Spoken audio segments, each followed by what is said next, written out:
But this goes into what I went in speaking about, being that they were barking up the wrong tree, that this was not what they thought it was.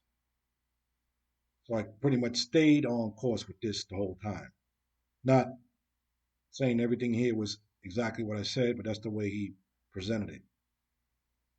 So when I left it at that, this was, you can see, part of what they call the PSI, pre-sentencing investigation.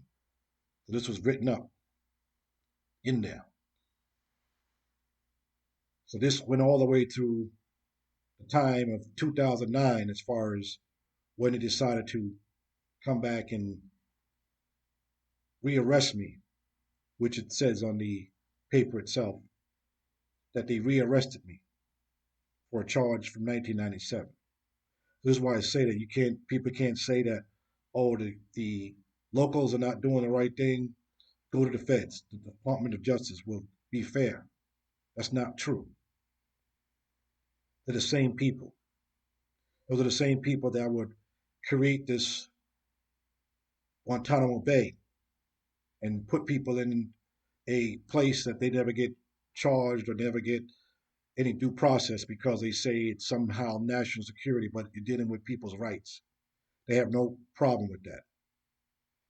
So that being said, that's the last thing anybody can just actually just believe without thinking that they will not do anything wrong because it's all about fair.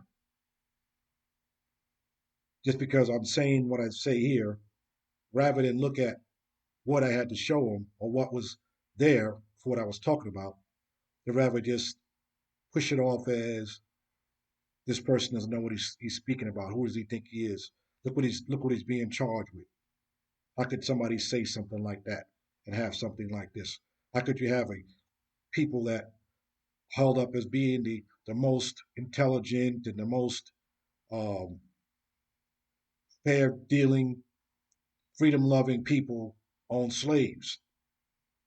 Use tobacco, which was the first drug, bring that in and use that to gather people for someone else's livelihood, and then think there's nothing wrong with that. But all of a sudden, that's kind of heroic for people to believe that there was something uh, courageous about the Revolutionary War when that was basically going against the king, their own God, which that's what a king was to their people, their God, and rebelled against their king whose land it was according to their doctrine as far as their charters.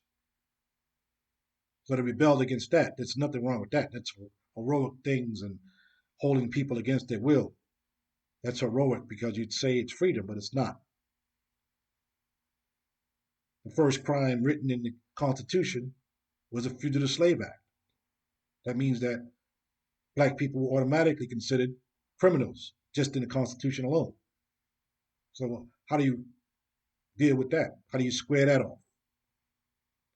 So here, it's just one of those things where they can't deal with you. They'll give you a mental type of evaluation, almost like what they called drapetomania, where they tell you that back in the day, black people were so happy to be slaves that they would be crazy enough to run away. There's something mentally wrong with them because who would want to run away from all this happiness, all this gratefulness of being brought into the United States and being raised as a as some beast of burden to the point that once the child or once people were grown and slavery was over with, there was another situation of how do you deal with these type of people?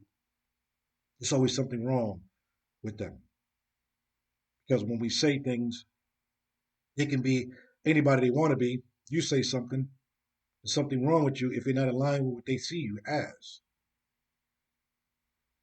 And this is something that I was not going to let happen to me. You weren't going to shake me up and go to court and then me backtrack on what I said to them. Why would I do that?